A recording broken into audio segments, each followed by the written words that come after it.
श्रीमद् भगवद गीता तब तक नहीं पढ़ी थी जब तक मुझे ये ज्ञान नहीं हुआ कि हम सब आत्माएं हैं और ये जिंदगी हम आत्माओं के लिए एक इम्तिहान है अपने अंदर से अपने सबसे अच्छे रूप को बाहर निकालने का। और भगवद गीता इस इम्तिहान को पास करने की एक अहम किताब। भगवद गीता के 18 अध्याय हैं और ये संस्कृत में परमात्मा द्वारा दी गई थी।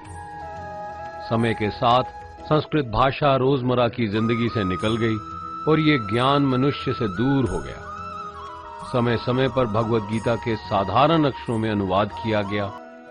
इसी कोशिश को आगे बढ़ाते हुए आने वाले 9 मिनटों में भगवद गीता के कुछ अहम हिस्सों को अपने गुरु के आशीर्वाद से एक आसान रूप में मैं अपने 7 बिलियन भाई बहनों के चरणों में समर्पित कर रहा हूं।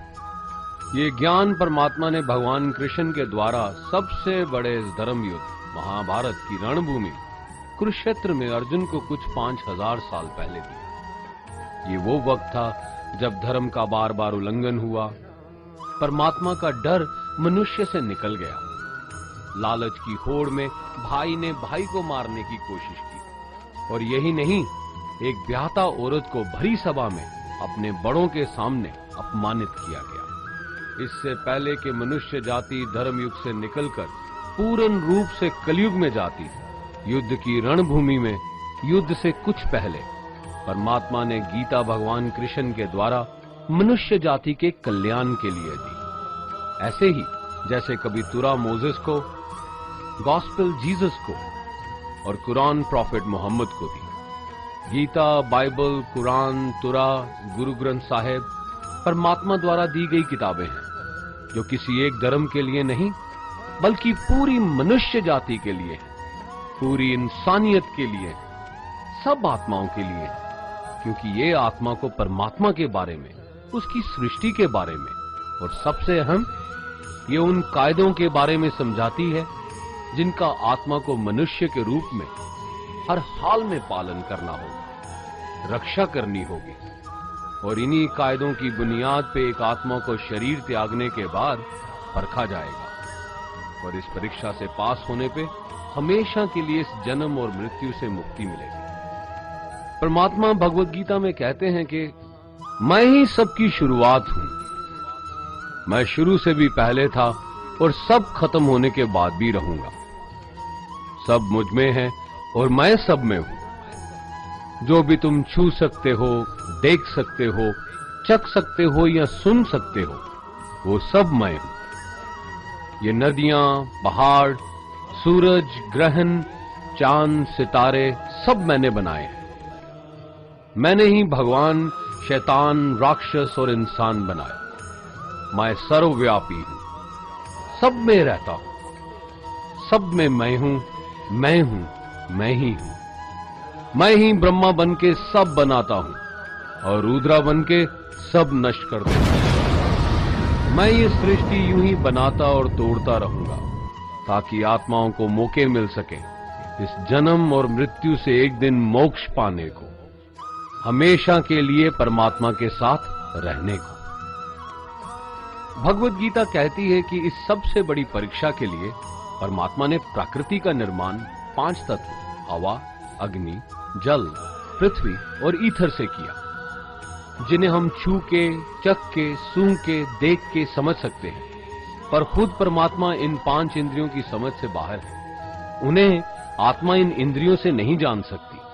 आत्मा 5 इंद्रियों के साथ वैसे ही है जैसे एक लोहे का रोबोट जिसे अपने बनाने वाले का कोई पता नहीं। अर्जुन को भी परमात्मा का विराट रूप देखने के लिए भगवान कृष्ण ने दिव्य नेत्र दिए।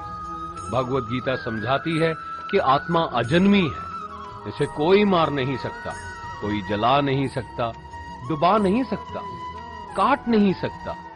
लेकिन आत्मा को परमात्मा के साथ हमेशा रहने के लिए ये परीक्षा रूपी जीवन में बैठना ही पड़ेगा। इस परीक्षा के लिए परमात्मा से बिछुड़ के आत्मा को पृथ्वी पे किसी न किसी रूप में जन्म लेना पड़ता है और 88 करोड़ योनियों को जीने और भोगने के बाद एक आत्मा को मनुष्य का शरीर और दिमाग मिलता है इस सबसे बड़ी मर्यादाओं की परीक्षा में बैठने के लिए। हर मनुष्य को इस पूरी परीक्षा के दौरान तरह तरह की अच्छी और बुरी भावनाओं के चक्रव्यूह में अपने ही भाई बहन या मित्रों के साथ डाला जाता है, जिसमें हर आत्मा को अपने अंदर के तामसिक और राजसिक अवगुणों से निकल के सात्विक जीवन में प्रवेश करने के मौके मिलते हैं। हमारे तामसिक गुण वो हैं जो हमारे अंदर हीन भावना पैदा करके हमें खुद को उदास और नुकसान पहुंचाते हैं, और हमारे राजसिक गुण हमें ईर्ष्यालु और लोभी बना के दूसरों के प्रति नुकसान पहुंचा सकते हैं। इस परीक्षा के दौरान हर आत्मा को तामसिक और राजसिक गुणों को खत्म करके अपने सात्विक गुणों से परिचित होना पड़ेगा। सात्विक गुण वो हैं जो आत्मा को अपने आसपास की हर चीज से जोड़े और उन्हें प्यार करना सिखाते हैं। परीक्षा के दौरान हर आत्मा को जीवन के चारों स्तंभ धर्म, अर्थ, काम और मोक्ष का ज्ञान पाके ही मुक्ति मिलती है। यही वो द्वार है जिन्हें समझ के ही आत्मा परमात्मा को समझ सकती है। पहला द्वार धर्म का है और शेर इसका प्रतीक है। धर्म वही है जो गीता में लिखा हुआ है, वेदों में लिखा हुआ है, गुरु ग्रंथ साहिब, बाइबल या कुरान में लिखा है। धर्म वही है जो धारण किया हुआ है, जिसे आपका दिल मानता है, जैसे झूठ नहीं बोलना, चोरी नहीं करना, भगवान का निरादर नहीं करना, दूसरों को नुकसान नहीं देना, यही सब धर्म है। और हर आत्मा को अपने जीवन काल में हर समय धर्म का पालन करना होगा और उसकी रक्षा करनी होगी। दूसरा द्वार अर्थ का है और घोड़ा इसका प्रतीक है। हर आत्मा अपने हर जीवन काल में अपने पृथ्वी पे होने का अर्थ या मूल कारण समझेगी। इस जिंदगी में भोगने वाली चीजें और रिश्तों का आनंद लेगी। अच्छा बेटा या अच्छी बेटी, अच्छा भाई या अच्छी बहन, अच्छा पति या अच्छी पत्नी बनके हर दुनियावी रिश्ते पर खरी उतरेगी और इस परीक्षा को पास करेगी। तीसरा द्वार काम का है। भगवत गीता समझाती है कि हर मनुष्य के अंदर काम, क्रोध, लोभ, मोह, अहंकार और ईर्ष्या जैसी 6 भावनाएं हमें अपने और दूसरों के प्रति नुकसान पहुंचा सकती है। इन भावनाओं को हर मनुष्य को हमेशा अपने नियंत्रण में रखना होगा, क्योंकि इनके बहाव में किया हुआ कोई भी काम हमारे जीवन भर की परेशानी का कारण बन सकता है। और एक आत्मा संतोष और सादगी से इन भावनाओं पे हमेशा के लिए विजय पा सकती है। चौथा स्तंभ मोक्ष का है और हाथी इसका प्रतीक है। इस परीक्षा रूपी जीवन में हर मनुष्य हर समय कुछ इच्छाएं रखता है। कुछ इच्छाएं एक ही जन्म काल में पूरी हो जाती हैं, पर कुछ अधूरी रह जाती हैं और उनके पूरा होने के लिए आत्मा को वापस पृथ्वी पे आना पड़ता है। भगवत गीता समझाती है कि हमारी इच्छाएं ही मूल कारण हैं हमारे पृथ्वी पे वापस आने का, और अगर हम कोई भी इच्छा ना रखें तो हम इस जीवन और मृत्यु से मुक्त हो सकते हैं। ये द्वार माफी का भी है। जिन्होंने आपके साथ बुरा किया उनको माफ करके और जिनसे आपने बुरा किया उनसे माफी मांग के मुक्ति पाई जा सकती है। जब तक आत्मा इन चारों दरवाजों धर्म, अर्थ, काम और मोक्ष को समझ नहीं लेती, तब तक आत्मा को बार बार इस मनुष्य रूप में आना ही पड़ेगा। परीक्षा का समय खत्म होते ही आत्मा शरीर और अन्य सब वस्तुओं का त्याग कर देती है। जो भी संसार में रहकर बनाया वो अब किसी और का होगा और आत्मा अपने कर्मों के फैसले के लिए चली जाती है। आत्मा के अच्छे बुरे कर्मों का हिसाब होता है।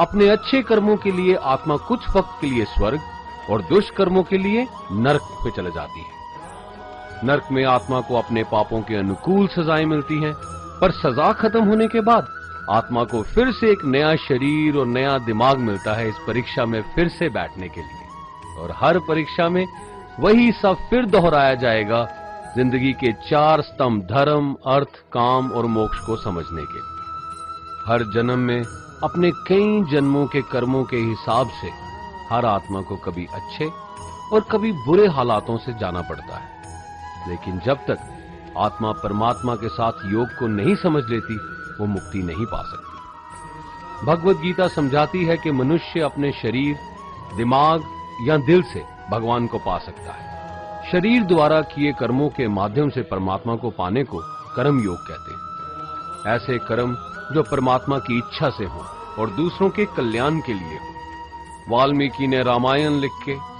श्रवण ने अपने माता पिता की सेवा और उन्हें चारधाम की यात्रा करवा के, मदर टेरेसा ने अपने प्यार और सेवा के माध्यम से, और मैडम क्यूरी ने वैज्ञानिक खोज में अपने जीवन का बलिदान देके अपने कर्मों द्वारा परमात्मा को पाया। भगवत गीता समझाती है कि एक आत्मा दिमाग से भी परमात्मा के साथ योग लगा सकती है।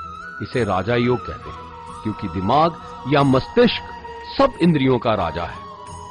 एक मनुष्य अपनी आस्था, सांस प्रणाली, आसन, अभ्यास, साधना और तपस्या से परमात्मा को इस योग के रास्ते पा लेता है। इस योग को समझने के लिए हमें अपने अंदर की एनर्जीज यानी चक्रा और कुंडलिनी को समझना पड़ेगा। आत्मा मस्तिष्क से मेडिटेशन या ध्यान लगा के परमात्मा के साथ योग लगा सकती है। शंकराचार्य, स्वामी परमहंस, स्वामी विवेकानंद और उनके जैसे कई योगी इस योग के रास्ते परमात्मा के साथ संधि लगा पाए। परमात्मा भगवत गीता में कहते हैं कि अगर किसी आत्मा को धर्म ना भी समझ आए, योग ना भी समझ आए, पर अगर वो मेरी शरण में आ जाए तो मैं उसके सारे पाप माफ कर देता हूं। परमात्मा को ऐसी दिल की गहराइयों से पुकार के पाने को भक्ति योग कहते हैं। चैतन्य महाप्रभु, मीराबाई और भगवान हनुमान इस योग के सबसे बड़े उदाहरण हैं। लेकिन कभी आत्मा अपने होने का मूल कारण भूल के धर्म का उल्लंघन करे या पाप के रास्ते पे निकल जाए तो उसे ठीक करने के लिए परमात्मा खुद किसी रूप में पृथ्वी पे जन्म लेते हैं। आइए श्री भगवत गीता, गुरु ग्रंथ साहिब, तुरा, बाइबल, कुरान या ऐसी किसी भी दीनी किताब को पूरा पढ़ के इस जिंदगी के असली मायने समझें और परमात्मा के साथ योग लगाएं। अगर आपने इसे पसंद किया तो इसे औरों को बांटिए ताकि सब आत्माएं अपने यहां